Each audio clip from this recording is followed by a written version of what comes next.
ಹನುಮನೆ ತಂದೆಯು ಹನುಮನೆ ತಾಯಿಯು ಹನುಮನೆ ಸಕಲವು ಜಗಕ್ಕೆಲ್ಲ. ತುಂಗಾ ತೀರದ ಹನುಮನು ನೆನೆದರೆ ಭವಬಂಧಗಳ ಭಯವಿಲ್ಲ. ಹಾಯ್ ಗಾಯ್ಸ್, ನಾವಿವತ್ತು ಅಡಕಮಾರನಹಳ್ಳಿಯಲ್ಲಿರೋ ಕಾರ್ಯಸಿದ್ಧಿ ಬಯಲಾಂಜನೇಯ ಸ್ವಾಮಿ ದೇವಸ್ಥಾನದ ಹತ್ರ ಇದ್ದೀವಿ. ಈ ದೇವಸ್ಥಾನ 400 ವರ್ಷ ಇತಿಹಾಸವುಳ್ಳ ಪುರಾತನ ದೇವಸ್ಥಾನವಾಗಿದೆ. ಕಂಕಣ ಭಾಗ್ಯ, ಸಂತಾನ ಭಾಗ್ಯ, ವಿದ್ಯಾಭ್ಯಾಸ ಭಾಗ್ಯ, ಪತಿಗಳಲ್ಲಿ ಉತ್ತಮ ಪ್ರೀತಿ ಬಾಂಧವ್ಯ, ಆರೋಗ್ಯ ಅಭಿವೃದ್ಧಿ ದಯಪಾಲಿಸುತ್ತಾರೆ. ಕಾರ್ಯಸಿದ್ಧಿ ಬಯಲಾಂಜನೇಯ ಸ್ವಾಮಿಗೆ ಅರ್ಚನೆ ಮಾಡಿಸಿ ಮನಸ್ಸಿನಲ್ಲಿ ಸಂಕಲ್ಪ ಮಾಡಿ ಪೂರ್ಣ ಫಲ ಕಟ್ಟಬೇಕು. ಕಾಯಿ ಕಟ್ಟಿದ 16 ದಿನದಲ್ಲಿ 4 ಸಲ 41 ಪ್ರದಕ್ಷಿಣೆ ಹಾಕಬೇಕು. ಈ ವ್ರತ ಮಾಡುವ ಕಾಲದಲ್ಲಿ ಸಸ್ಯಾಹಾರಿಗಳು ಆಗಬೇಕು. ದೀಕ್ಷಾ ಕಾಲದಲ್ಲಿ ಮದ್ಯಪಾನ ಮಾಡಬಾರದು. 16ನೇ ದಿನ ಪೂರ್ಣ ಫಲ ಬಿಚ್ಚಿ ಪೂಜೆ ಮಾಡಿಸಿ ಪ್ರಸಾದವನ್ನು ಸಿಹಿ ರೂಪದಲ್ಲಿ ಬಂಧು ಮಿತ್ರರೊಡನೆ ಸ್ವೀಕರಿಸಬೇಕು. ಬನ್ನಿ ಒಳಗಡೆ ಹೋಗಿ ದೇವರ ದರ್ಶನ ಮಾಡೋಣ.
ದರ್ಶನ ಮುಗಿತ್ತು. ಆಚೆ ಊಟದ ವ್ಯವಸ್ಥೆ ಇದೆ, ಹೋಗ್ತಾ ಇದ್ದೀವಿ.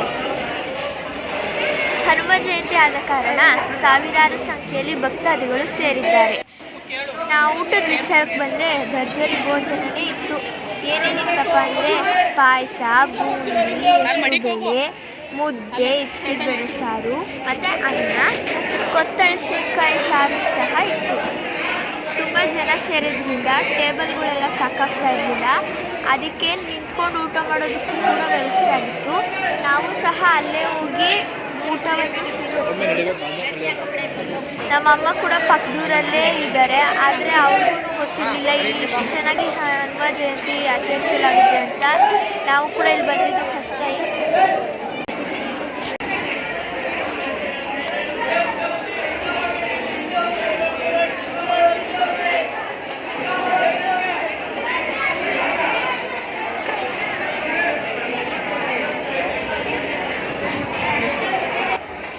ನೋಡಿ, ಅದರೊಳಗಡೆ ಟೇಬಲ್ ಊಟದ ವ್ಯವಸ್ಥೆ ಇತ್ತು. ನಾವು ಊಟ ಮಾಡಿಕೊಂಡು ಬರೋ ಅಷ್ಟೊತ್ತಿಗೆ ಸ್ವಲ್ಪ ಜನಸಂಖ್ಯೆ ಕಮ್ಮಿ ಆಗಿತ್ತು. ಸಂಗೀತ ಮತ್ತು ಭರತನಾಟ್ಯ ಕಾರ್ಯಕ್ರಮಗಳು ಕೂಡ ನಡೀತಿತ್ತು.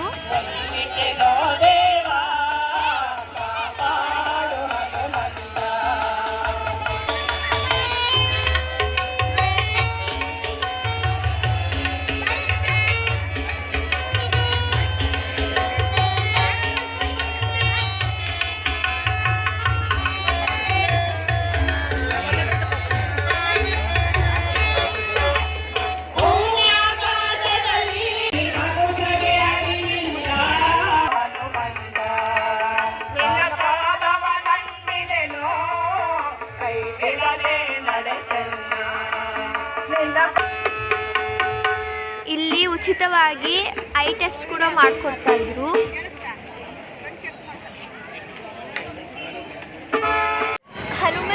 ಪ್ರಯುಕ್ತ ಇಲ್ಲಿ ಜಾತ್ರೆನೇ ನಡೆದೋಯ್ತು.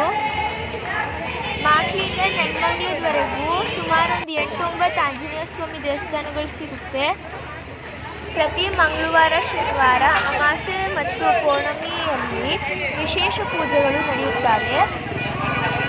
ನಾನು ಮೊದಲೇ ಹೇಳಿದಾಗೆ ನಿಮ್ಮ ಕೆಲಸಗಳು ನಡೆಯಬೇಕು ಅಂದರೆ ಒಮ್ಮೆ ಈ ದೇವಸ್ಥಾನಕ್ಕೆ ಭೇಟಿ ನೀಡಿ.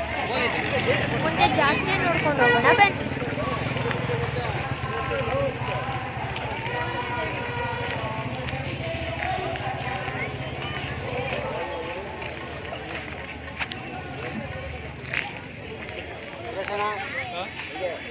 ಸುಮಾರು ಅಂತ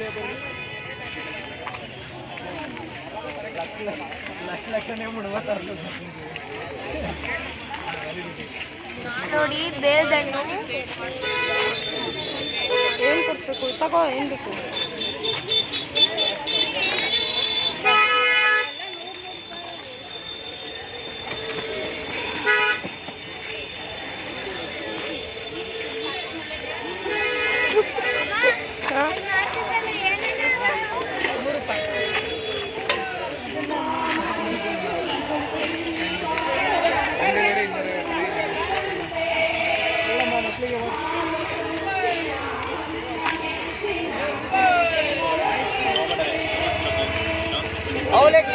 ಬನ್ನಿ, ಈ ಉಂಗುರವನ್ನು ತಾವು ತೆಗೆದುಕೊಂಡು ನಿಮ್ಮ ಜೀವನದಲ್ಲಿ